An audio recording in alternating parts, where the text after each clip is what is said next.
Matagumpay na ginanap kaninang umaga ang inaugurasyon ng 10 MVA Salvacion Substation at 69 kV Subtransmission Line sa Santo Domingo, Albay. Pinangunahan ang inaugurasyon ng Ako Bicol Party List na siyang nagbigay ng lunas sa matagal ng problema sa supply ng kuryente sa naturang bayan. Lubos naman ang pasalamat ni Mayor Jun Agua sa partido dahil sa palaging pagtugon sa hinaing ng mga Domingueños.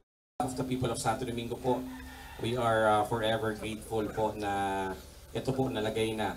Finally po, matutuldukan na po yung aming problema when it comes to power and energy po, no? And ever since po, yan na po ang naging problema, naging reklamo ng ating pong mga Domingueños.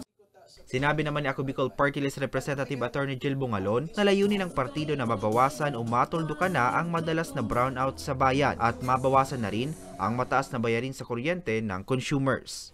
Dadalaganan kang linya kang kuryente. So, from Misericordia to Barangay Salvacion, Sitio Bical, this is 8 kilometers. So, meaning to say, kang Iguana Digding Substation, which is right now Iguana, mas halipot na sila ang magiging line or linya kang kuryente pasiring duman.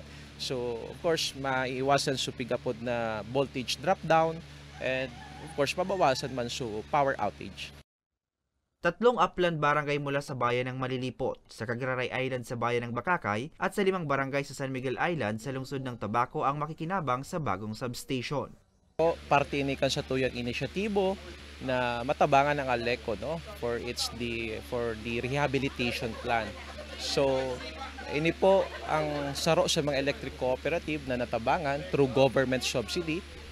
Sa Espersos po or sa isa inisyatibo kan Ako Bicol Party List, Congressman Saldico, Congressman Jill Bungalon, and of course with the cooperation of Governor Joey Salceda na mapakaray ang supply kang kuryente sa probinsya kang Albay. Bakit siya importante? Because ang nagiging clamor ngayon ng mga Domingueño is medyo madami yung power interruptions dito. It's because malayo nga yung pinagkukunan natin ng kuryente ng linya sa Santa Misericordia pa. So ilagay namin dito sa Bical sa Salvacion para mas malapit na yung transmission natin. So pag ngayon na pig-inaugurate na po ini, mas magayon po ang kalidad kan kuryente and of course maiiwasan po natin yung mga power interruptions as well as system losses po dito sa area. Dumalo rin sa aktibidad sina Albay Gubernatorial Candidate Joey Sarte Salceda at Vice Gubernatorial Candidate Diday Co. Para sa mga balitang Tatak Bicol, Hercules Barbacena. We have it as the Mayor of Santo Domingo, Albay.